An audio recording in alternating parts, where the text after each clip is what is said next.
जर बघायला गेलं तर मी ज्या पद्धतीमध्ये आता काम करत आहे, मला जे अनुभव येत आहेत आणि मी जो काही माझा अभ्यास आहे की सध्या काय होतं हे आपल्यालाही माहित आहे. क्लायमेट चेंज, ग्लोबल वॉर्मिंग, आपल्या समोर येणारे वेगवेगळे समस्या, त्यामध्ये दुष्काळ असेल, पाण्याचा प्रश्न असेल किंवा आपण जे बघतो हिली एरियाज मध्ये भूकंप, लँडस्लाइड, या सगळ्या गोष्टी, या कुठं ना कुठं आपण काहीतरी निसर्गाचा समतोल बिघडवल्यामुळे होत आहेत.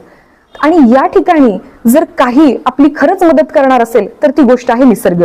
कारण निसर्गाच्या पुढे कोणीही जाऊ शकत नाही. जर बघायला गेलं तर मी ज्या पद्धतीमध्ये आता काम करत आहे, मला जे अनुभव येत आहेत आणि मी जो काही माझा अभ्यास आहे की सध्या काय होतं हे आपल्यालाही माहित आहे. क्लायमेट चेंज, ग्लोबल वॉर्मिंग, आपल्या समोर येणारे वेगवेगळे समस्या, त्यामध्ये दुष्काळ असेल, पाण्याचा प्रश्न असेल किंवा आपण जे बघतो हिली एरियाज मध्ये भूकंप, लँडस्लाइड, या सगळ्या गोष्टी, या कुठं ना कुठं आपण काहीतरी निसर्गाचा समतोल